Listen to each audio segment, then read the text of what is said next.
them all away past me.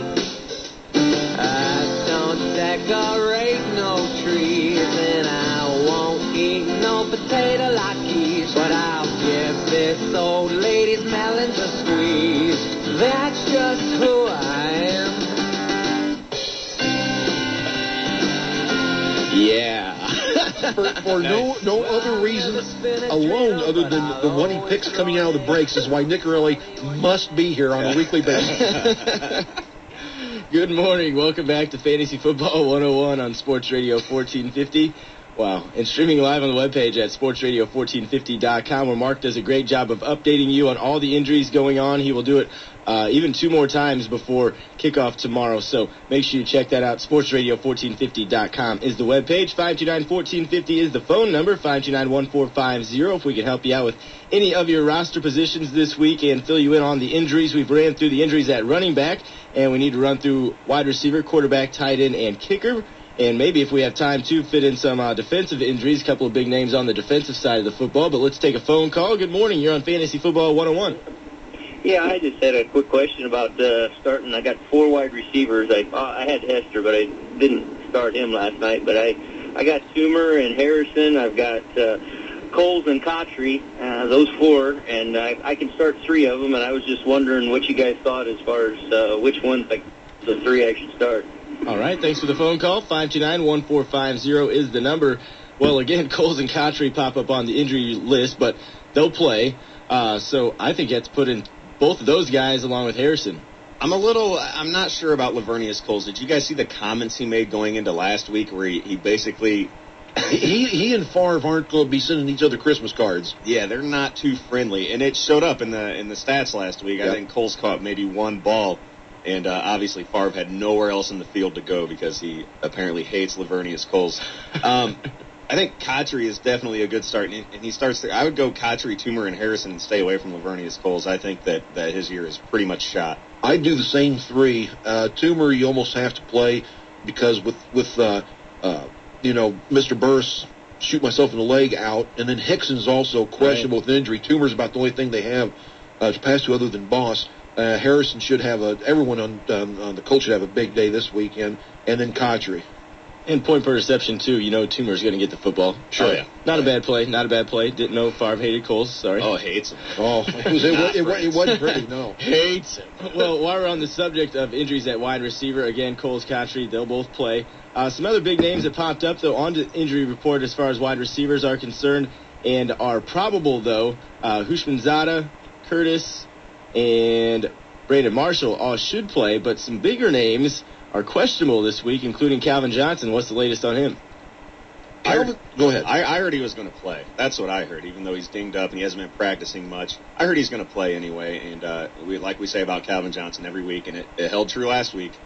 He's the big play guy. He only gets a few catches, but one of them's usually for a big play and a score. And he's got to be excited with Orlovsky being the quarterback this week. So who wouldn't be? Who wouldn't? I don't know about that, but Breston is also questionable this week. I know a lot of people have picked him up as of late. Stokely is questionable, and we already brought up Hickson is questionable too for the Giants. Mark Bradley also questionable at the wide receiver position. Did I miss anybody? You've got him.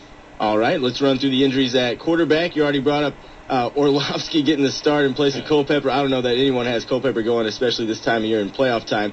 Hasselbeck back on the injury report, that bad back. He is questionable. Is he going to play against St. Louis? He's out. Yep, he's out as of this morning. He's out, but listed as questionable, so don't be fooled into thinking he might play if he's on your team. Do you want to play Seneca against the Rams?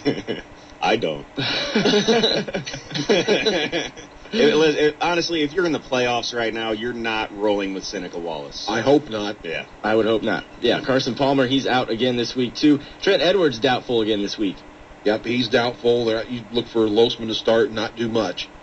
So here Lee Evans' values drops right down the toilet again. So, yeah, Edwards is doubtful. And Buffalo just hasn't been playing good football. No, very bad. Jeff Garcia, a team that has been playing decent football, the Bucks, he is questionable this week. This is an iffy proposition. And so Garcia and Greasy both have elbow problems, and if neither one play, Luke McCown gets the start. So yes. They devalues the rest of the guys on the offensive side of the ball. Vikings still fighting for their playoff lives. Big game at Arizona. Gus Frerotte doubtful this week. Yeah, I think Tavares Jackson's getting the start. Yikes. So. Oh boy, the team said we have all the confidence in the world. Tavares Jackson. Well, good luck with that one. That's Another one. guy that, yeah, wait, hold on. You have all the confidence in the world in Tavares Jackson. That's why he's sitting the bench. Yeah. That doesn't make any I think sense. that's similar to an owner giving a baseball manager a vote of confidence. You might as well look out because down the road your behind's going to be gone. And probably the biggest name that wasn't really on the injury report but didn't practice much this week because of the death to his father, that's Matt Castle. And you like to pencil him in easily against the Raiders, who aren't a very good football team, but you just don't know where his head's going to be. And, what have you guys heard about Matt Castle? I'm a Matt Castle owner, and what I've read is even though he's returned to practice, they haven't come out and said he's going to start, so they're still not sure if he's going to start or not. In the greatest of New England, the way they do things, they never are straight up with you on anything. They hide everything and won't let you know until the last minute. Now, this is an Oakland pasty, though, that's actually been pretty good. They're letting under 200 yards a game. They've shut down some teams through the air this season. I actually, even though I'm playing for nothing, I'm going with Tyler Thigpen instead of Matt Castle. Yep. So you would not play Castle? I'm not. Especially for right now when they're not even saying if he's going to play or not. And, who knows if he'll have one of those Brett Favre responses where he comes in. Sure. But, not everybody reacts like that. Not everyone's Brett Favre. Yeah, so I'm staying away from Castle if I can. 529-1450 is the phone number, 529-1450. And again, all the updates on those injuries on the webpage at sportsradio1450.com. Just click on Fantasy Football 101. 529-1450 is the phone number. Let's run through the injuries at tight end. Same old guys. Winslow out, Utech out. What's the latest on Jason Witten? He kind of popped up later in the week. He's expected to start. He practiced Friday. And at kicker, there's only a couple names popped up there.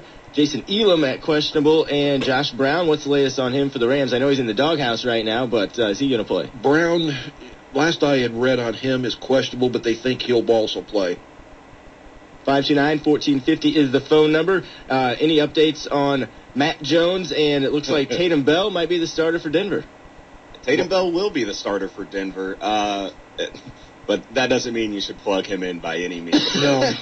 Good Lord. And Matt Jones, finally, it's taken until week 15. Is he suspended? But finally, NFL is starting to frown upon cocaine use. He's out for the rest of the season, but I think this started up about week 6.